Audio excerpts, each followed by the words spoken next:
trusted news source, ABC6 News at Noon.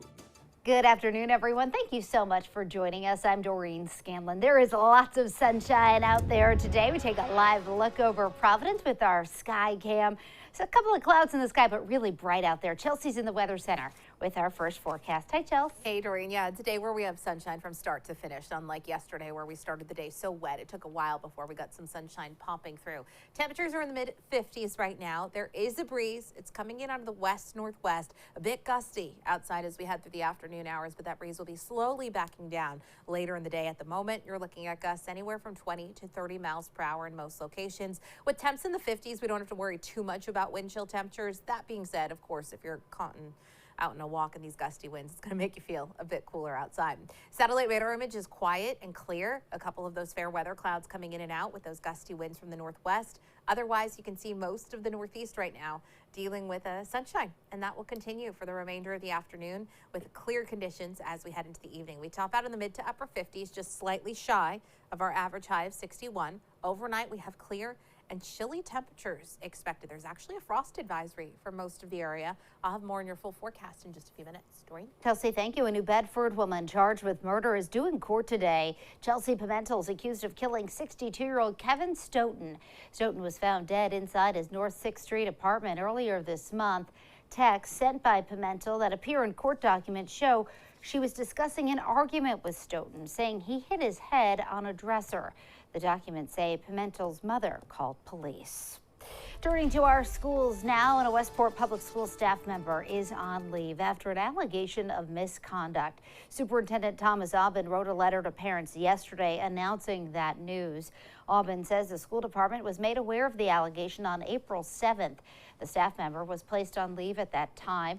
The school is now supporting investigations by the Westport Police Department and the Department of Children and Families. A North Kingstown School Committee will meet to discuss its search for a new superintendent tonight. The committee is expected to vote on using a contractor to conduct the superintendent and assistant superintendent searches. That is standard procedure, but how those jobs opened up is not. Both Superintendent Phil Auger and Assistant Denise Mansieri resigned amid investigations into alleged naked fat checks by former high school basketball coach Aaron Thomas. And new at noon today, it is April 20th, also known as 420, a day that comes with a big boost in business for recreational marijuana shops across the border in Massachusetts. ABC6 News reporter Dominique Turner is live in Fall River with more on this. Dom? Doreen, it's 420 and dispensaries throughout Massachusetts are celebrating with events and education for the cannabis community. Wednesday marks April 20th, otherwise known as 420, the annual date celebrating the smoking of marijuana. Northeast Alternatives in Fall River, Massachusetts, holding an event in effort to celebrate, educate, and provide deals for the cannabis community. Store manager Ramona Rogers saying, our number one thing is to remove that stigma, get you guys educated on everything possible to make you comfortable. We pride ourselves on educating our patients and our consumers. The event is being held all day, and with a high volume of customers expected, the shop is coming prepared. We want to make sure that everything is completely organized. You know, obviously we do get chaos, but it's organized chaos. We've already got our morning rush going, so everybody's trying to get before the lines. Recreational marijuana officially becoming legal in the Bay State back in 2017, but the first shops didn't open until a year later.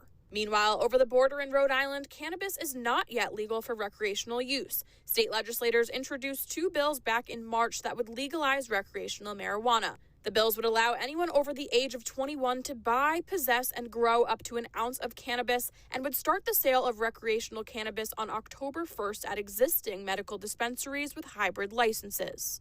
Yeah, we see a lot of people from everywhere, especially during the summertime. We're extremely busy. All sales would include a 10% retail tax and a 3% local sales tax on top of the normal 7% sales tax. Now, that Rhode Island legislation remains in talks between the Senate and the House. For now, live in Fall River, I'm Dominique Turner, ABC6 News. All right, Tom, thank you. In political news today, Bristol County Sheriff Tom Hodgson will kick off his re-election campaign today. Massachusetts Governor Charlie Baker will join Hodgson at White's of Westport. Hodgson has been sheriff of Bristol County since 1997. He recently drew national attention for his strong support of former President Donald Trump's border policies. This year, he faces 2 Democratic challengers, Attleboro Mayor Paul Heroux and former Somerset Police Chief George McNeil. Tonight's event starts at 6:30. The Dunk will keep its name through June at this point. The naming rights for the Dunkin' Donuts Center in downtown Providence extended until June 30th. It was set to expire today. The Rhode Island Convention Center Authority is checking out other proposals for the name going forward. It was the Civic Center until Dunkin' bought the rights in 2001. Cranston City Council will get a site tour of the proposed Comstock Crossing. An application to turn industrial use land to commercial land for a new land development is expected to be submitted. This is at the intersection of Comstock Parkway and Plainfield Pike. Back in September, the Cranston Herald reported a developer was looking into building office space in that area. And Newport City Council will meet for a special workshop to discuss outdoor dining policies. The city has allowed outdoor dining on sidewalks and in parking lots for the last 2 years. Whether that program continues for a third year is now up to the city council. There is still much more to come here on ABC6 News at noon. Ukrainian forces hanging on, but barely. The latest as the Russians relentlessly attack Mariupol. This as the U.S. gets ready to send more aid on top of that $800 million in weapons already being delivered. And later, the Garden ready to rock tonight. Game 2 of the Celtics and Nets in playoff basketball. We'll have a preview.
Rhode Island Congressman David Cicilline will visit Europe this week. The congressman is part of a delegation visiting France, Georgia, and Italy.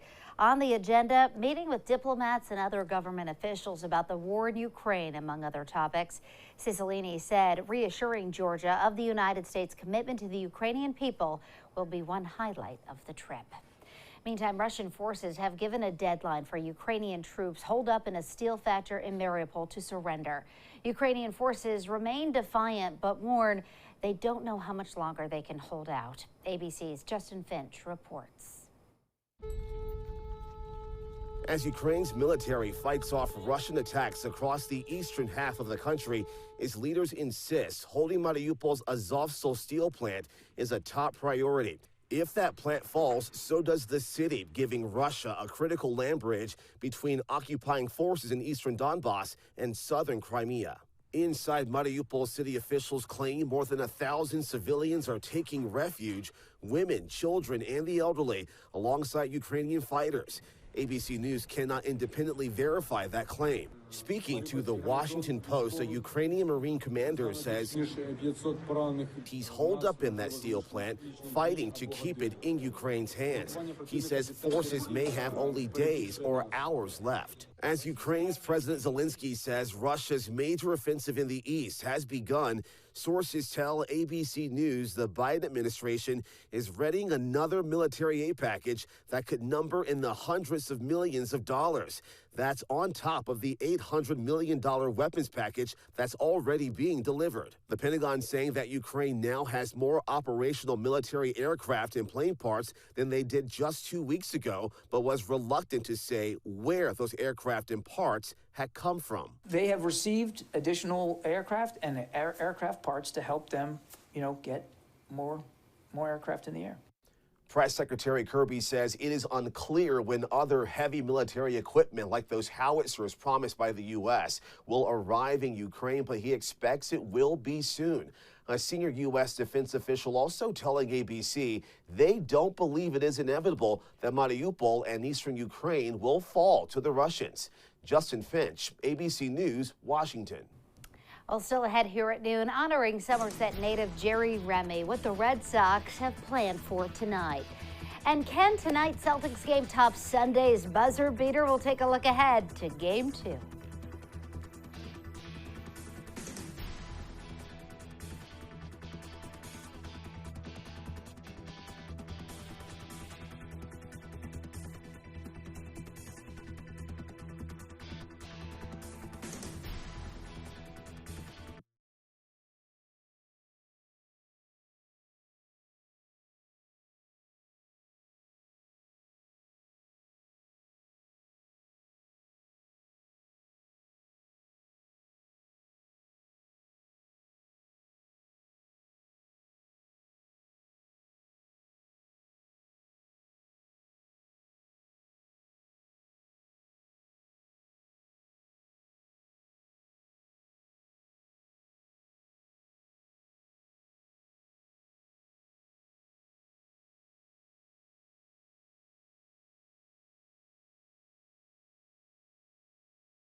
The Red Sox will honor the late Jerry Remy in a pre-game ceremony tonight. The Somerset native rose to fame as a player, then a popular Sox broadcaster. Remy died at age 68 last year after a battle with cancer. The Sox named the TV broadcast booth after Remy and are wearing number 2 patches on their jerseys in his memory. Tonight, all fans will get one of those patches, and the Somerset Berkeley Regional High School Choir will sing the national anthem. And now to the Celtics in the playoffs. The C's getting ready for Game 2 against the Brooklyn Nets tonight at the Garden. Tip-off set for 7 o'clock. Boston emerged with a Game 1 win, 115-114 over the Nets. Jason Tatum had 31 points for the C's. Kyrie Irving had 39 for the Nets. It was a physical battle in Game 1, and Jaylen Brown expects more of the same tonight. It's war out there. It's survival of the fittest. You get hit, you get back up.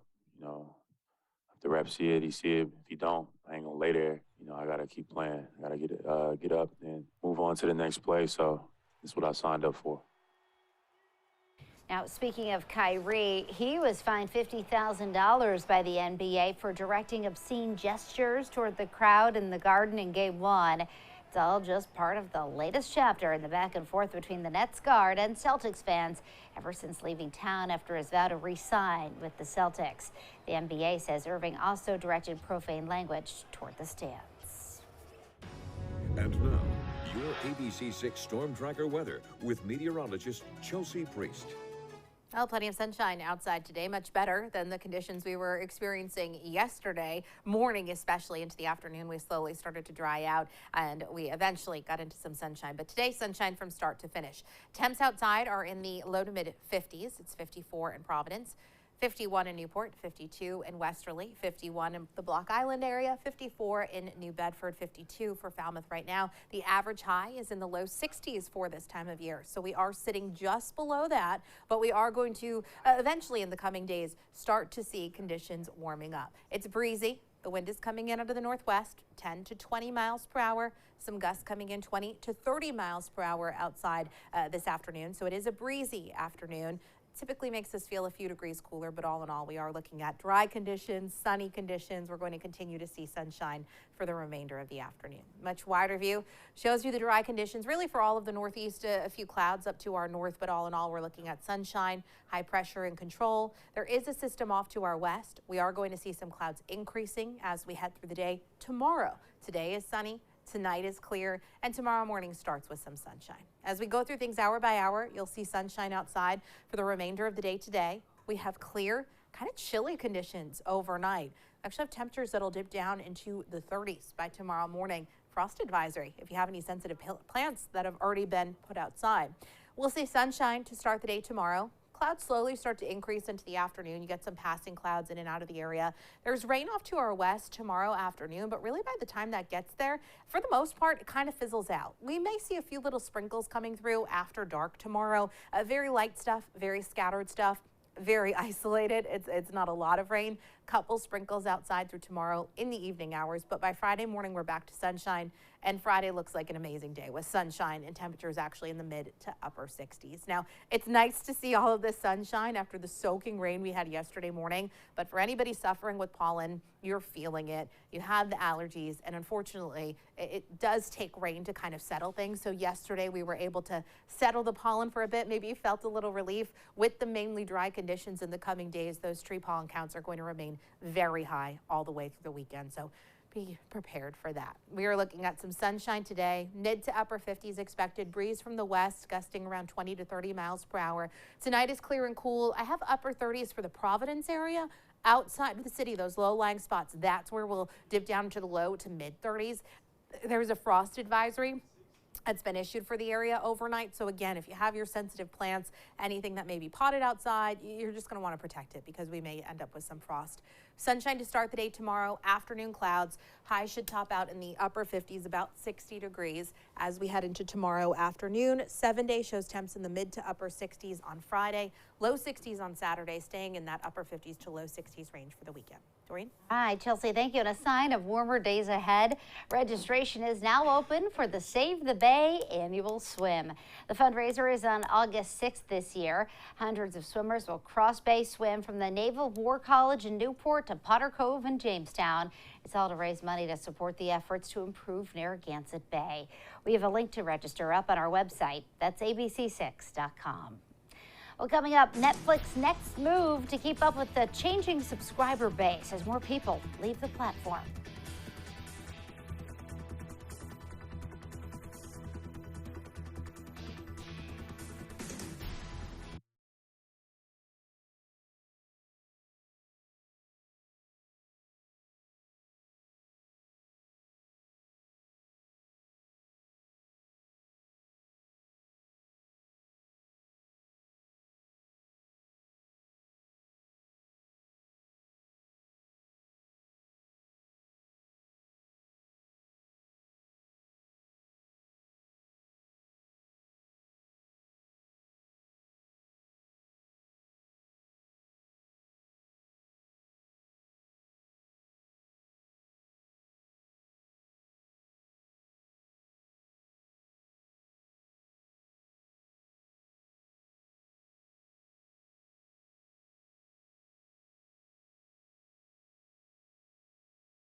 A reality check for Netflix. The streaming service is reporting a loss in subscribers, and now it may add commercials to make up for it. ABC's Andrea Fujii has the details.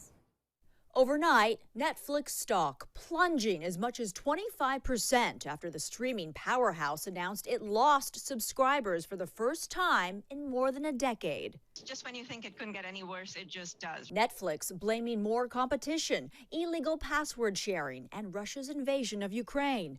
The company ended the first quarter with 200,000 fewer subscribers than the end of last year. We're seeing a lot of the subscription fervor that was going on during the pandemic. We're seeing that starting to slow down. After increasing its monthly cost in January, the basic Netflix plan is now about $10. But according to a new study, more than 60% of people think they shouldn't have to pay any more than $7.50 per month for a streaming service.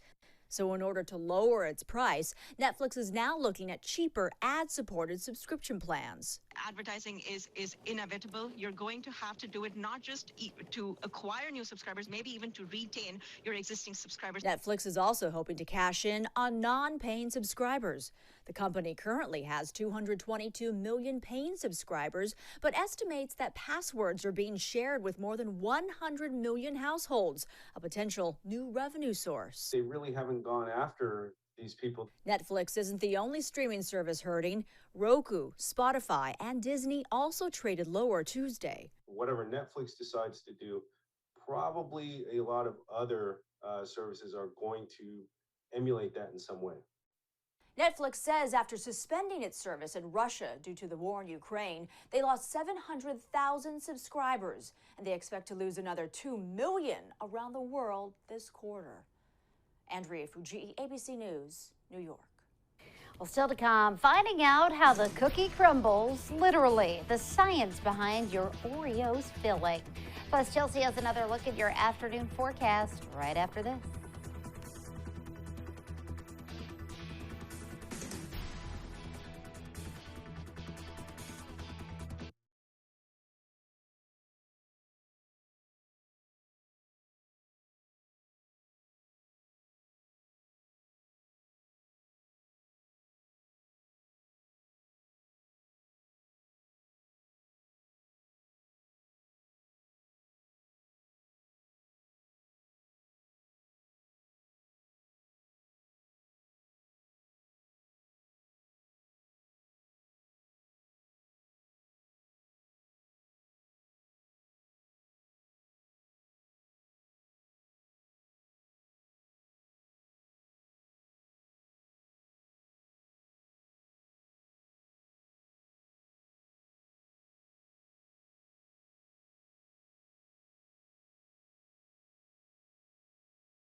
Well, leave it up to those smarties up at MIT to use their brilliant minds to understand the science behind Oreos and what happens to the cream filling when you split the two sides of the cookie. So they made this device called the Oreo meter, and it controls the torque as the cookie is twisted apart.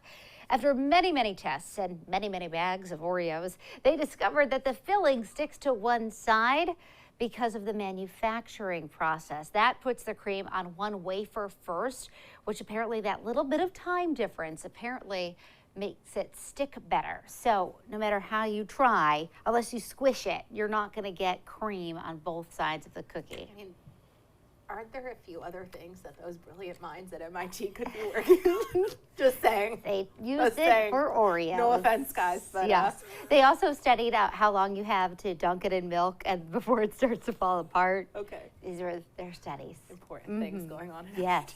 Well, now we know. Yes, now we know. We are looking at sunshine outside today. Bit breezy, temps in the mid to upper 50s. Tonight is chilly, upper 30s in the Providence area. Low to mid 30s outside of the city. So again, there is that frost advisory in place overnight. Tomorrow we have sunshine to start the day, some afternoon clouds. I didn't even put it on the 7-day because it's so light and isolated, but a couple sprinkles tomorrow evening. Friday, we're back to full sunshine. Friday's the best day on the 7-day, mid to upper 60s. And then we hover in the upper 50s and low 60s through the weekend and into the start of next week. Average high 61, so we're kind of hovering right around there. And really not much rain in that 7-day forecast at all. Yeah, that is definitely a good thing. And very chilly overnight. I know you were warning people out there, outdoor plants, if they did some early planting. It's a little early in the season to be doing planting, but if you have anything sensitive out there, protect it overnight, bring it inside. If it's potted, just be careful. All right, good advice, Chelsea. Thanks, and thank you for joining us for the news at noon. The news continues 1st at 4. Have a great day, everybody.